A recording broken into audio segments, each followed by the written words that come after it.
Kang Tae walked down the metal corridor with his hands in magnetic cuffs.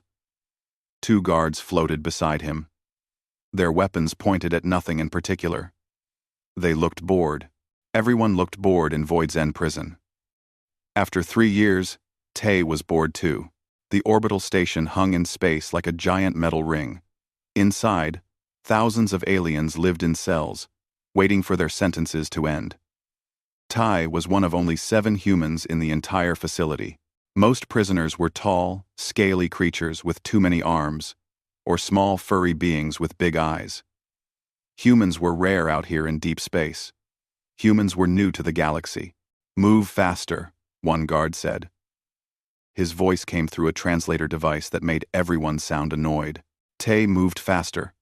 He knew better than to argue. He had shouted that his ship's navigation computer had broken, that he didn't mean to enter restricted space, that it was all a mistake. Nobody listened. The Galactic Court gave him 15 years. 15 years for taking a wrong turn in space. They reached the medical bay. The doors opened with a hiss. Inside, dozens of prisoners sat on metal benches, waiting for their turn. Annual health scans were mandatory. The prison didn't care if you were healthy or not. But the law said they had to check. Every prisoner, every year, the same routine. Tae sat down next to a creature that looked like a walking plant. It smelled like old fruit. He tried not to breathe through his nose. "Humans," the creature said. "You are the small pink ones, yes?" "Yeah," Tae said. "Strange that your kind travels space now. You only left your home world 60 years ago. Most species take thousands of years." "None." Tae shrugged. He had heard this before. Aliens loved to remind humans how young they were, how primitive. In a galaxy full of ancient civilizations, humans were babies. Newcomers. Not important. A medical drone called his number. Tae stood up and walked to the scanning room. Inside, a reptilian doctor named Vex looked at a data screen. Vex had been doing this job for 70 years. He looked tired of it. "Sit," Vex said, not looking up. Tae sat in the medical chair. It adjusted to his height automatically. A robotic arm extended from the ceiling, holding a needle. "This will hurt for 1 second," Vex said. He said this to everyone. The needle pierced Tae's arm. He didn't flinch. After 3 years in prison, a needle was nothing. The machine drew blood into a small tube, then retracted. The tube moved along a track into a large scanning device against the wall.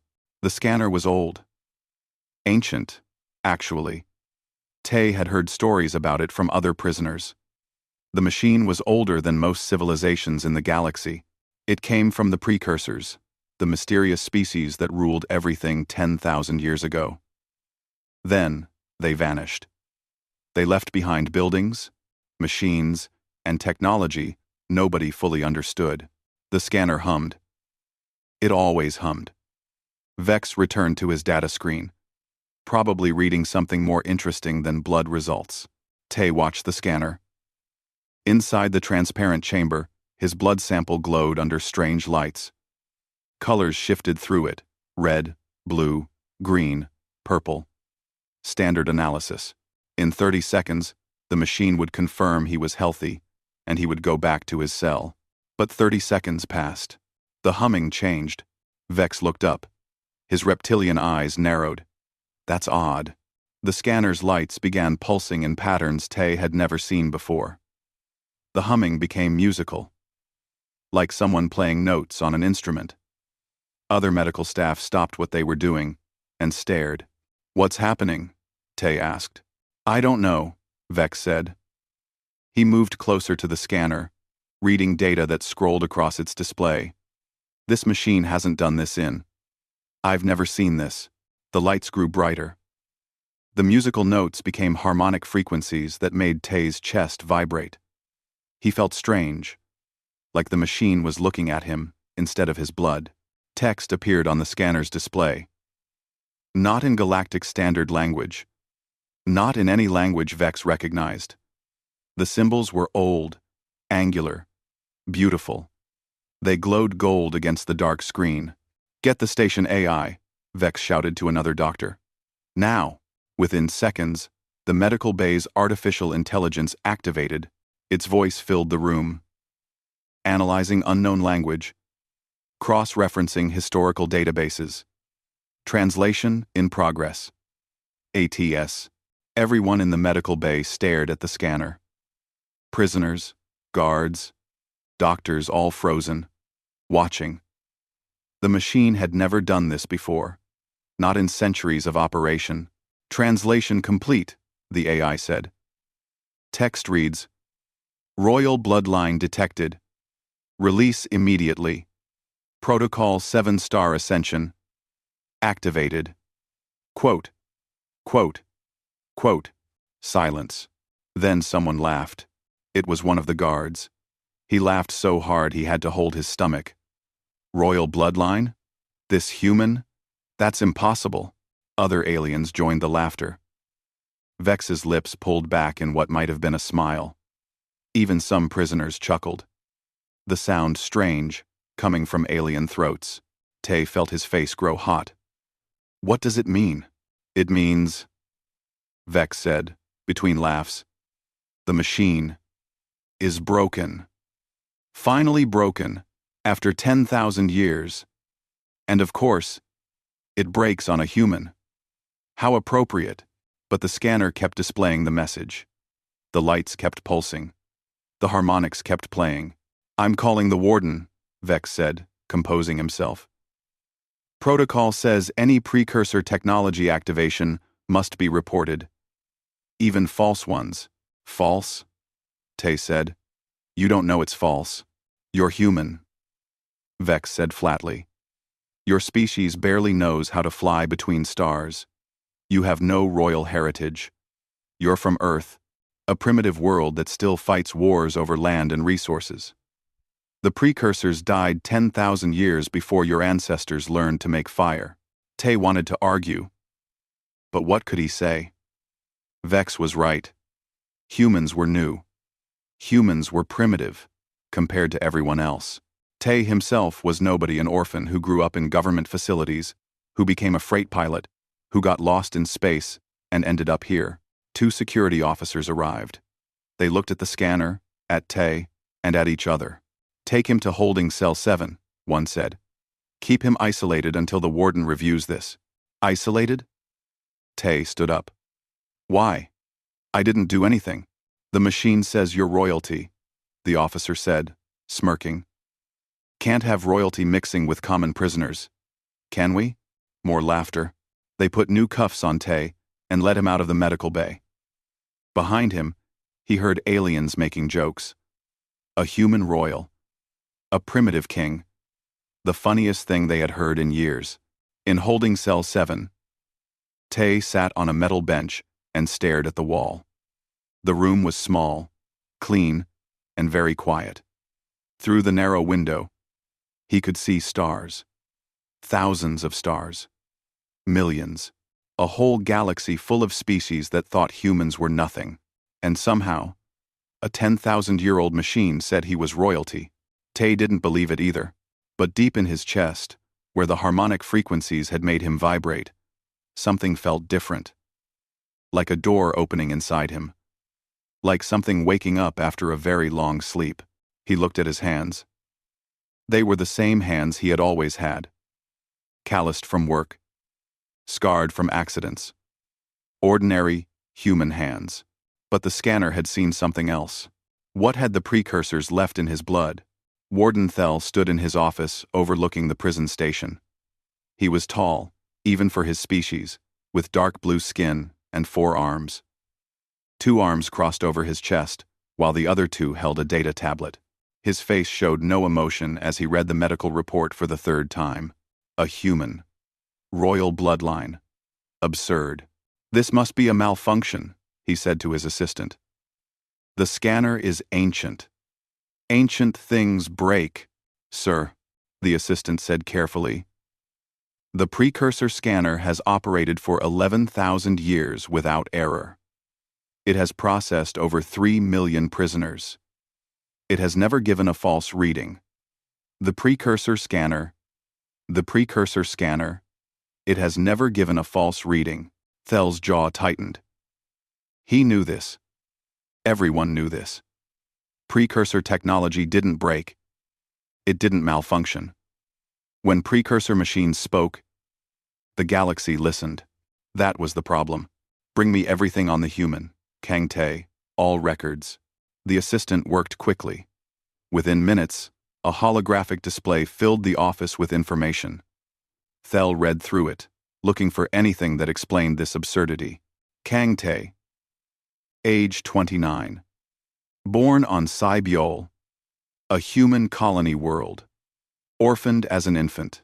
Raised in state facilities. Became a freight pilot. Arrested 3 years ago for unauthorized travel through restricted space. Claimed it was a navigation error. Standard. Conviction. 15-year sentence.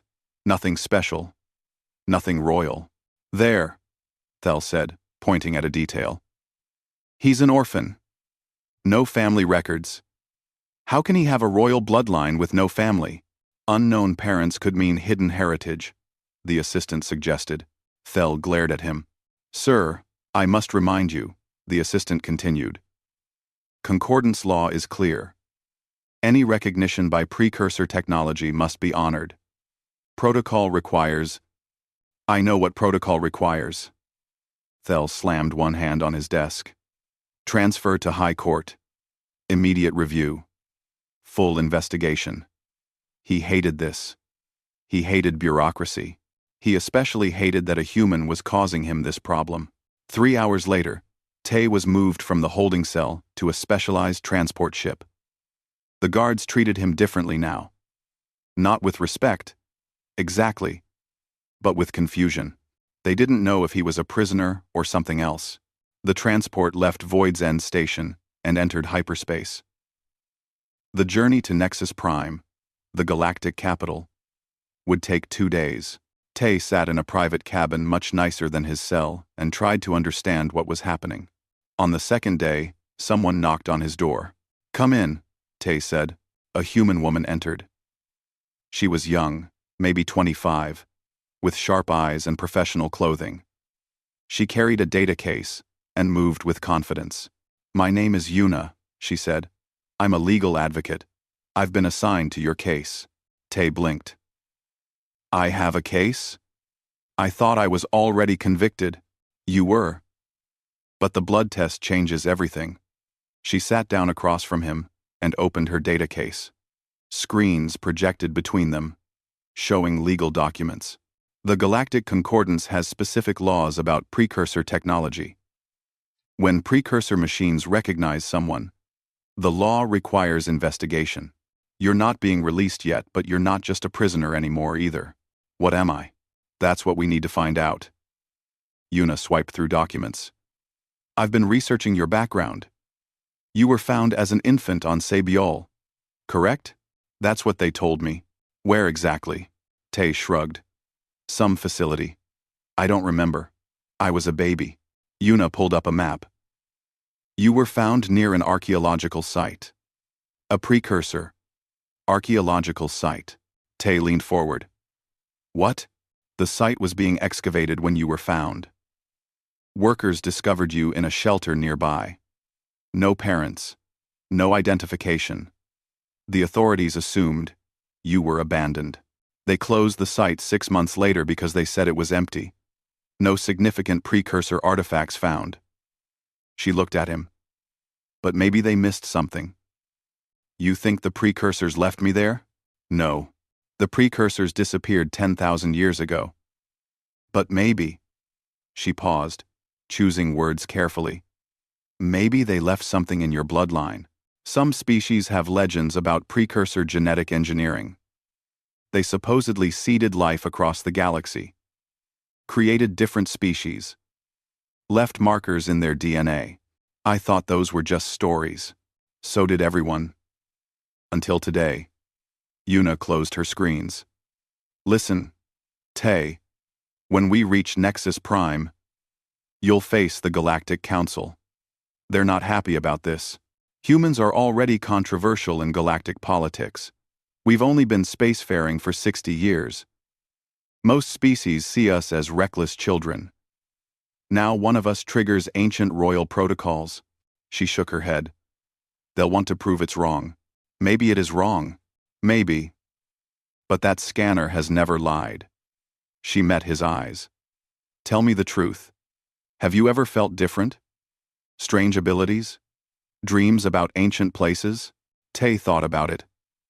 No. I'm completely ordinary. I fly ships.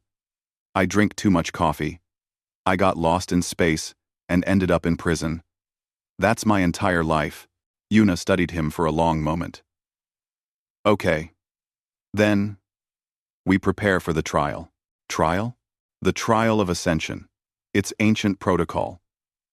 When someone is recognized by precursor technology, they're taken to a precursor site and tested. If they pass, they gain whatever authority the precursors intended. If they fail, they go back to their normal life. And if I go back to my normal life, that means prison. Yes. Great. They spent the rest of the journey preparing. Yuna explained galactic law, precursor history, and what little was known about royal protocols. She showed him videos of the Star Throne, the ancient seat where the trial would happen. Nobody had ever activated it. Hundreds had tried, over thousands of years. Kings, emperors, military leaders, all failed. Most species think it's just a monument, Yuna said. A chair that doesn't do anything. But the law says anyone recognized by precursor scanners must sit on it. It's tradition. What happens if it does nothing? Then you're proven false, and everything goes back to normal. And if it does something? Yuna hesitated. Nobody knows. It's never happened. The transport dropped out of hyperspace near Nexus Prime. Through the window, Tay saw the capital world. It was beautiful. Massive cities covered entire continents. Orbital rings circled the planet like jewelry. Ships moved between them like birds in migration. This was the center of galactic civilization. Hundreds of species lived here. Governments, corporations, military headquarters, everything important happened on Nexus Prime, and somewhere down there, an ancient throne was waiting for him. The transport landed at the council complex. Armed guards escorted Tay and Yuna through halls, filled with aliens of every shape and size. Some stared at Tay. Some whispered. News traveled fast in the galaxy. Everyone knew about the human who claimed to be royal. They reached a waiting room. Yuna's communicator blinked. She read the message, and her expression tightened.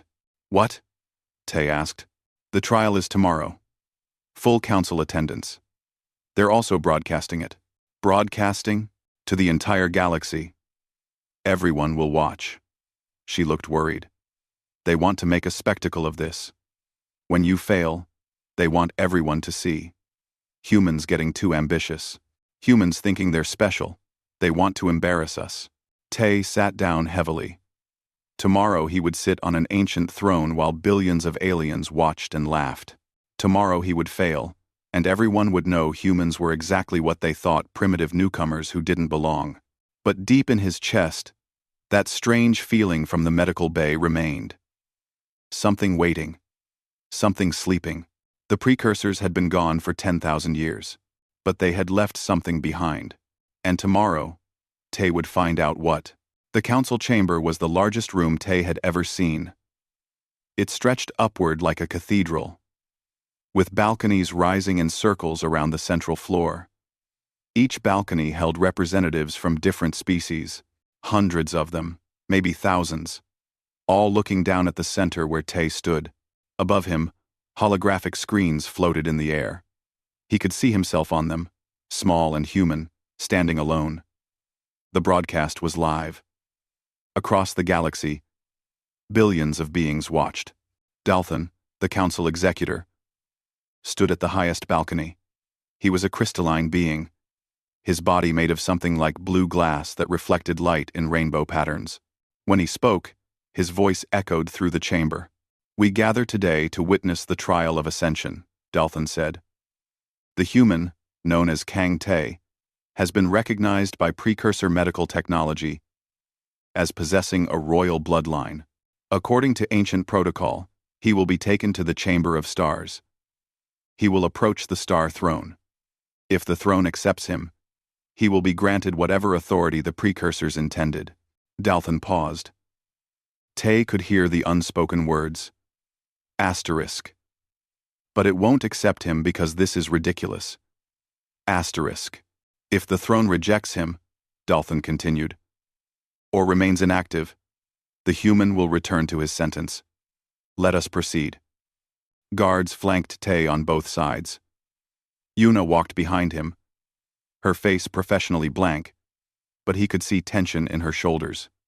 They descended from the council chamber into lower levels, down and down through ancient corridors that predated the current buildings. The walls changed from modern metal to old stone. The air grew colder. Other people joined their procession, council members who wanted to watch closely. Military officers, scientists, media drones floating silently, recording everything. Everyone wanted to see the human fail. They reached a massive door carved with symbols. Precursor symbols. Nobody could read them, but everyone recognized the style. Angular, beautiful, mathematical. The door opened without anyone touching it, sliding into the walls like water. Beyond was the Chamber of Stars. Te stopped walking. He couldn't help it. The room took his breath away. It was circular and vast, the ceiling so high it disappeared into darkness. But the darkness was filled with lights, thousands of them. Like stars. Not real stars. Holographic projections that floated in three-dimensional space, forming a map of the entire galaxy. Every star system, every cluster, every region, all hanging in perfect miniature above the chamber floor. The star map hadn't moved in 10,000 years. It hung, frozen, waiting. In the center of the chamber stood the star throne. It looked like someone had carved it from a single piece of crystal. But the crystal changed colors as Te watched. Blue, then silver, then gold, then colors he had no names for. The throne had a high back covered in carved symbols. The armrests were smooth and curved. It looked comfortable. It looked terrifying. Approach, Dalton's voice echoed through the chamber. He and the other observers stood on a balcony overlooking the room. Te walked forward, his footsteps echoed. The chamber was so quiet, he could hear his own heartbeat. The throne waited. From the balcony, someone laughed. Not loudly, but loud enough. Others joined in quiet chuckles, amused whispers. Te heard a voice say, "This is ridiculous." Yuna touched his arm. "You don't have to do this. We can appeal. We can." "No," Te said quietly. "Let's get it over with." He climbed the 3 steps to the throne platform. Up close, he could see the symbols carved into every surface. They seemed to move when he wasn't looking directly at them, shifting and rearranging like living language. Te turned and sat down. For 3 seconds, nothing happened. The observers leaned forward, watching. Some smiled. Some looked bored. On the holographic screens, Te saw himself sitting on the ancient throne, looking small and human and wrong. Then the throne woke up. Light exploded from beneath the seat, brilliant white light that shot upward through the throne's structure. The carved symbols ignited, glowing gold and bright enough to make people shield their eyes. The light spread across the floor in geometric patterns, racing outward from the throne like lightning. Above, the star map surged to life. 10,000 years of stillness ended in an instant. The holographic stars began moving, spinning, reorganizing themselves. Clusters separated and reformed. Trade routes lit up in bright lines connecting systems. The entire galaxy rearranged itself into a living, breathing map showing not just where things were, but where they had been, where they were going, what they meant. Te gripped the armrests. The throne was warm under his hands. No, it was hot. Energy flowed through it, into it, asterisk from times it. He felt it enter his body through his hands, his spine, spreading through his nervous system like electricity. It didn't hurt. It felt like waking up. Symbols appeared on his forearms, writing themselves in light beneath his skin. Precursor script. He could feel the meaning of each symbol, even though he couldn't read them. They were saying something. They were saying his name. Not Kang Tae. A different name. An older name. A holographic interface materialized around him. Screens and controls floating in the air, responding to his thoughts before he fully formed them. Data streamed through his consciousness. Not all at once, not overwhelming, but present, available, waiting for him to access it. He knew things suddenly. The throne was a command nexus. It connected to thousands of precursor installations across the galaxy. Weapons, cities, power stations, knowledge archives. All abandoned, all waiting, all keyed to genetic markers that only certain bloodlines carried. The observers weren't laughing anymore. A voice filled the chamber. Not speaking through speakers. Speaking from everywhere and nowhere. Ancient. Patient. Calm. Sentinel air recognized. Genetic authentication confirmed. Bloodline. Marker 7-star. Active. Initiating protocols. Chim Ansi. Ansi. The voice spoke in all languages simultaneously. Everyone heard it in their own tongue. Every species. Every person watching across the galaxy. Dalton stepped forward to the balcony edge. His crystalline face showed no emotion, but his voice betrayed shock. "What is this?" The ancient voice answered him. "This chamber serves as authorization nexus for precursor inheritors. Species designation. Human. Individual designation. Kang Tae. Genetic bearer of sentinel marker. Status. Authenticated. Authenticated." Dalton's voice rose. "Impossible. Humans are a new species. They have no connection to the precursors." "Incorrect," the voice said. "Humanity is precursor-seeded. Genetic markers placed 11,000 standard cycles ago. Activation threshold. Achievement of faster-than-light travel. Threshold. Achieved 60 cycles ago. Sentinel protocols now active." The chamber filled with shocked murmurs. On the balcony, council members argued with each other in a dozen languages. Military officers reached for communication devices. Scientists stared with open mouths. Yuna stood frozen, her data case hanging forgotten in her hand. Tae tried to stand, but the throne held him. Not physically. The connection was still active. Information still flowed. He saw things in his mind, worlds the precursors had visited, species they had helped create, children races scattered across the galaxy like seeds. Humanity was one seed among many, but Tae carried something special. A genetic key. A marker that said, asterisk. This one can inherit. Asterisk. The throne released him. The light faded, but didn't disappear completely. The symbols on his forearms remained, glowing, faintly, beneath his skin. The star map above slowed but continued moving. Alive now, no longer frozen. Tae stood on shaking legs. He looked at his hands. The same hands, but different. He could feel connections now. Installations calling to him across vast distances. Machines waiting for commands. Authority he never asked for. He looked up at the balcony. At Dalton. At the council members. At the military officers whose hands now rested on their weapons. Tae's voice cracked. He cleared his throat. "I don't understand what's happening." "You," Dalton said slowly, "have been granted Sentinel authority. Precursor protocol recognizes you as an heir. This means..." He paused, and Tae saw fear in those crystalline features. "This means you have command access to all precursor installations. You have veto authority over council decisions. You have..."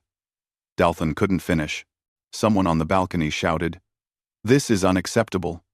A human cannot have such power." Others joined in. Arguments erupted. Security forces moved into position.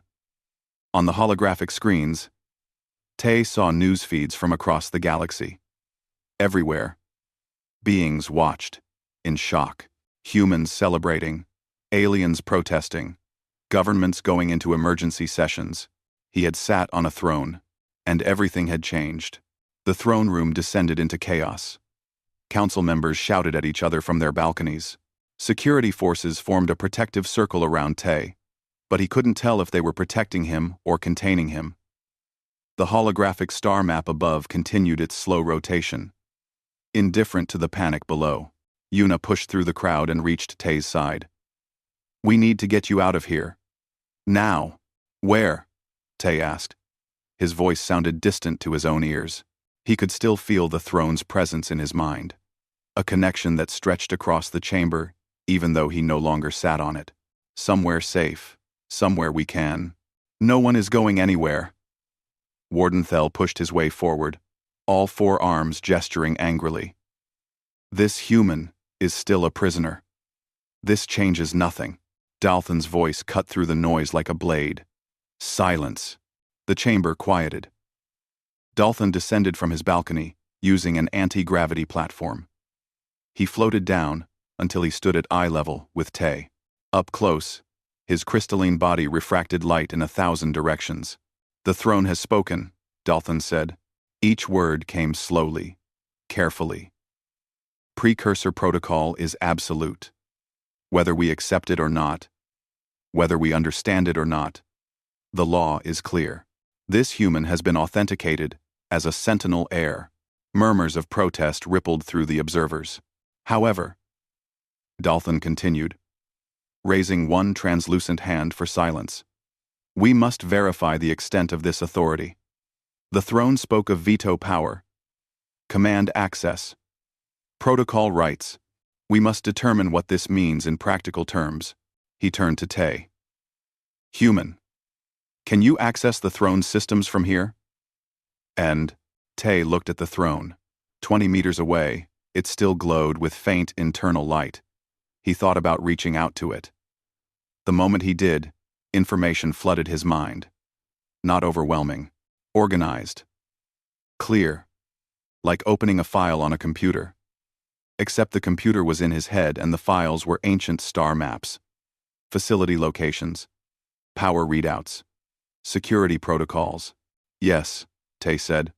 "I can access it. Show us." Tay didn't know how, but his body knew. He raised his hand toward the throne. The symbols on his forearm glowed brighter. The holographic interface materialized around him again, visible to everyone. Screens showed data streams in precursor script that slowly translated to galactic standard. One screen showed a map of precursor installations. Thousands of them, scattered across every region of known space. Cities, weapons, platforms, knowledge vaults. Most were damaged or dormant, but some still functioned at low power. Another screen showed authorization levels. There were ranks, different tiers of access. Tay's authentication gave him Sentinel tier clearance. According to the data, only 3 higher tiers existed, and those required multiple Sentinel approvals. "This is impossible," someone said from the crowd. "One individual cannot have access to so much power." Tay touched one of the floating screens. It responded to his thought, expanding to show details about a specific installation. A weapons platform in the outer rim, offline for 8,000 years, but still structurally intact. The screen showed activation sequences, power requirements, and defensive capabilities. The platform could sterilize a planet. He pulled his hand back. The screen vanished. "I don't want this," Tay said quietly. "Want it or not, you have it." Dalton's eyes, or what passed for eyes in his crystalline structure, fixed on Tay. "The question is, what you will do with it." "Lock it," Tay said immediately. "Lock everything. I don't need weapons or power or—" "You cannot simply lock it." A new voice interrupted. An elderly alien female moved forward from the crowd. She was short and covered in silver fur, with eyes that held vast intelligence. I am Scholar Hana. I have studied precursor technology for 140 years. The throne does not grant power lightly. It chose you for a reason. It made a mistake. The throne does not make mistakes. Hana approached slowly, hands open in a peaceful gesture. May I examine the symbols on your arms? Te hesitated, then extended his forearms. The glowing script pulsed gently beneath his skin. Hana studied them carefully, her eyes widening. Remarkable. These are genetic locks. The precursors wrote them into your DNA at the cellular level. They are not tattoos or implants. They are you. She looked up at him. You said you were found as an infant near a precursor site? That's what I was told. The precursors seeded many species across the galaxy. We know this from archaeological evidence, but we never understood why. Some theorized they were experimenting. Others thought they were creating soldiers, or slaves, or simply playing God. Hana touched one of the symbols gently. I believe they were creating inheritors, beings who would carry their legacy forward, who would prevent younger species from making the same mistakes the precursors made. What mistakes? They destroyed themselves. The precursors achieved technological perfection, then used it to wage civil war. They tore their civilization apart. Billions died. In their final years, they created these protocols, these genetic markers. They seeded them into dozens of species, hoping that one day, when those species matured, the markers would activate. The right people would inherit their knowledge, would guide the younger species toward peace instead of destruction. Te stared at her. That's just a theory. It was, until today. Hana stepped back. The throne showed us the truth. Humanity carries precursor markers. You, specifically, carry a sentinel marker. This makes you a guide, a protector, whether you want the role or not. From the balcony, Warden Thel spoke up. If what you say is true, Scholar Hana, then this human has power over all of us. Veto authority over the council, command of precursor installations. This is unacceptable. One, being especially a human, cannot be allowed such control. Murmurs of agreement spread through the chamber. I agree, Te said. Everyone stopped talking. What? Dalton said. I agree. I shouldn't have this much power. Nobody should. Te looked at the throne, still glowing in the chamber's center. The throne gave me access to information. I can see what the precursors left behind. There are weapons that could destroy solar systems. Knowledge that could rewrite reality. Technologies we can't even understand yet. If one person controls all of that. He shook his head. That's how civilizations end. Finally, the human speaks sense, Thel said. Surrender your authority. Let the council manage precursor assets properly. No, Te said firmly. I don't trust you either. Thel's face darkened. You dare. The throne showed me things. Te touched one of the holographic screens. It expanded, showing historical data. The council has tried to access precursor installations before, 17 times in the last 1,000 years. Every time, you tried to weaponize them, turn them into military advantages. The installations rejected your attempts because you had the wrong genetic markers, but now you want me to just hand over access? He looked at Dalton. What would you do with planet-killing weapons? What would any government do? Silence fell over the chamber. Then we are at an impasse, Dalton said. You will not surrender authority. We cannot allow you unrestricted access, and precursor protocol prevents us from simply imprisoning you again. His crystalline features reflected light coldly.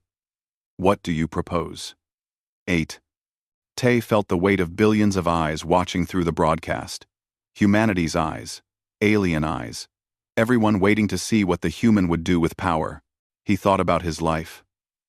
3 years in prison for a navigation error. Before that, a childhood in government facilities because nobody wanted an orphan. Before that, abandoned near a precursor site by parents he would never know. His whole life, people with power had made decisions about him. Judges, wardens, politicians, beings who thought they knew better. Now he had power. Real power.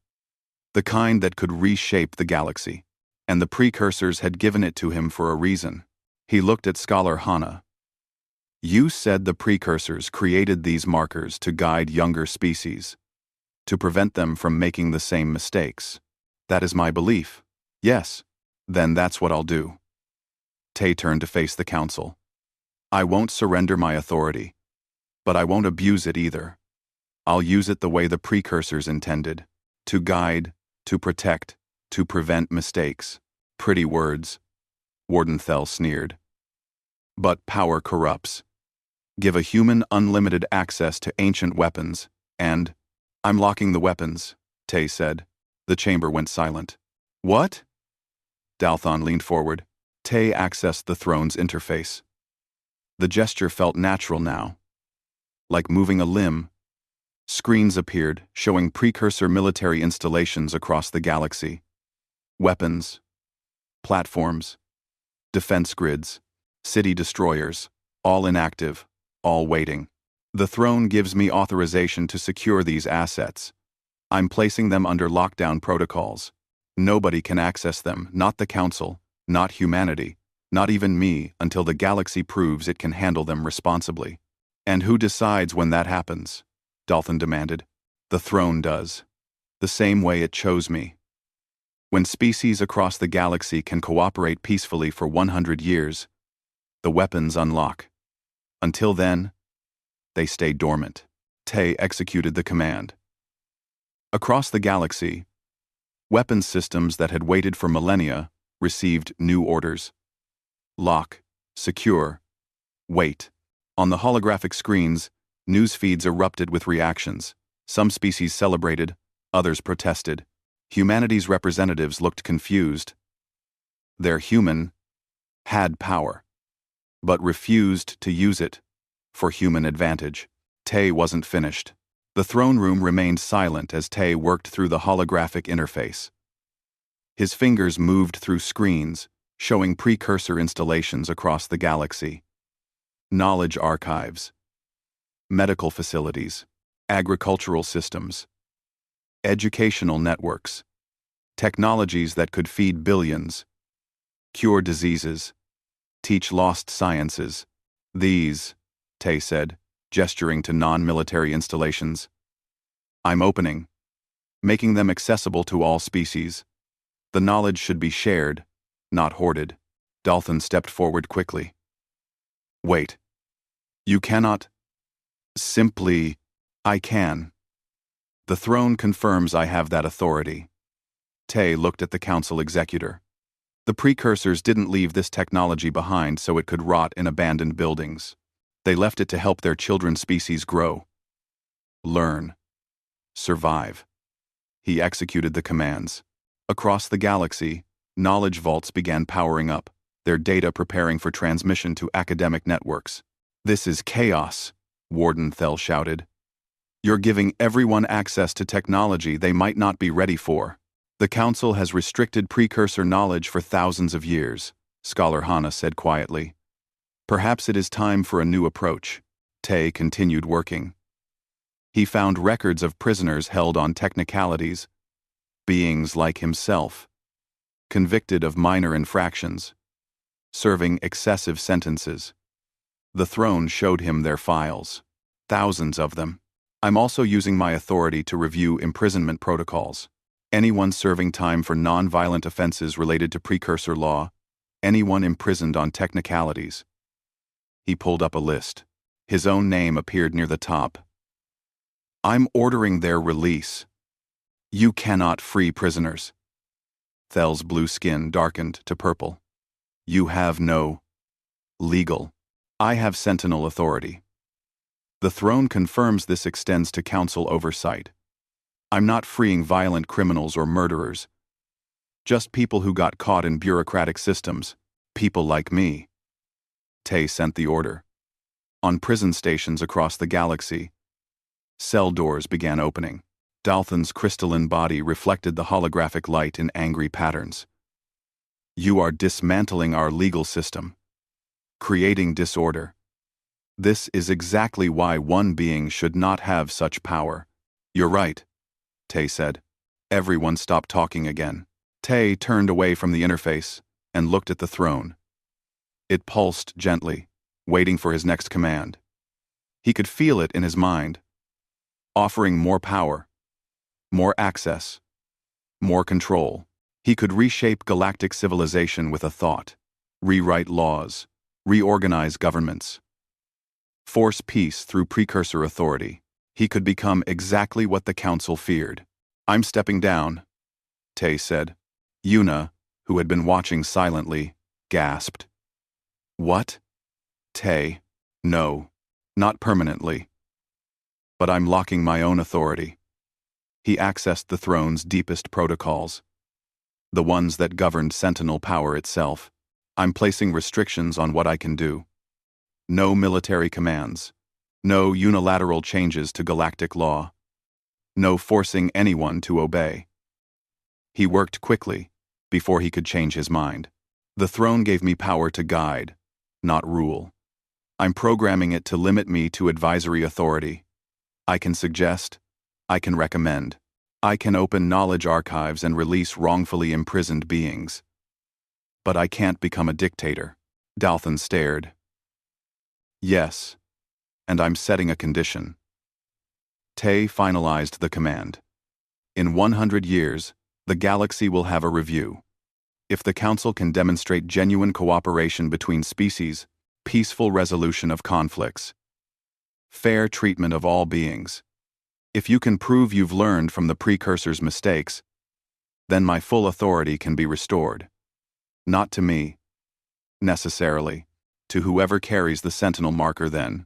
And if we fail this review, Dalthan asked, then the restrictions remain. The weapons stay locked. The Sentinel authority stays limited. For another 100 years. Until you get it right. Te stepped back from the interface. The screens faded. The precursors destroyed themselves with their technology. I won't let their children's species do the same. Scholar Hana was smiling. Tears ran down her silver fur. You are exactly what the precursors hoped for. Someone who understands that wisdom is more important than power. I don't feel wise, Te said. I feel tired. The throne pulsed one final time. The connection in Te's mind shifted, changed, settled into something smaller. Still present, still accessible, but restrained, limited, safe. The symbols on his forearms dimmed. They would remain, permanent genetic markers, but no longer blazing with authority. Just quiet reminders of what he had chosen. Dalthan looked at his fellow council members, at the military officers whose hands had moved away from their weapons, at the thousands watching through holographic feeds across the galaxy. This session is adjourned, Dalthan said finally. We will need time to process these developments, to understand what this means for galactic governance. He looked at Te. You are free to go, Sentinel, though I suspect we will be speaking again. I'm not a Sentinel, Te said. I'm just Te, a freight pilot who made some mistakes and is trying to do better. Nevertheless, Dalthan inclined his head slightly. It might have been respect. You have changed the galaxy today. The crowd began dispersing. Some aliens approached Te, wanting to speak with him. Others kept their distance, suspicious and afraid. Yuna stayed close, her legal training showing as she politely deflected the more aggressive questioners. A small group of humans pushed through the crowd. Leading them was a middle-aged woman with gray hair and sharp eyes. She wore the insignia of Earth's diplomatic corps. I am Representative Mira, she said. We need to talk, urgently. Te was taken to a private conference room. Yuna came with him. So did Scholar Hana. Uninvited but welcomed. Representative Mira brought two others, Jin, a serious young man with military bearing, and Haru, an older man who looked like he spent his life in libraries.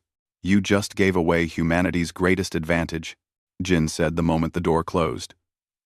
"Do you understand what you've done? You had power. Real power. You could have secured Earth's position in the galaxy for generations." "I secured everyone's position," Tay said, "by making sure nobody has too much power." "Noble sentiment," Mira said dryly. "But politics isn't about nobility. It's about survival. Humanity is barely tolerated in galactic society. Most species see us as dangerous newcomers. You had leverage. You gave it away. I gave away weapons and the ability to force people to obey me. I kept access to knowledge, medical technology, and the right to challenge unfair laws. That seems like enough." Haru, the scholar, was studying Tay carefully. "You don't want power, do you?" "No. Most people do. Especially those who've been powerless. I was powerless for 3 years in prison. I know what it feels like. I won't make other people feel that way just because I can." Tay looked at each of them. "The precursors gave me this responsibility. I'm using it the way I think they intended. If that's wrong, then they chose the wrong person." Mira sighed. "You're not wrong. Just idealistic. Idealism can be dangerous in politics. So can cynicism," Yuna said quietly.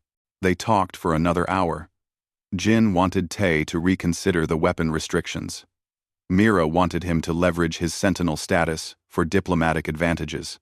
Haru was more philosophical, asking questions about what the throne had shown him, what knowledge the precursors had left behind. Finally, Tay stood up. "I appreciate your concern, all of you, but I made my choice. The throne accepted it. The galaxy will have to adapt."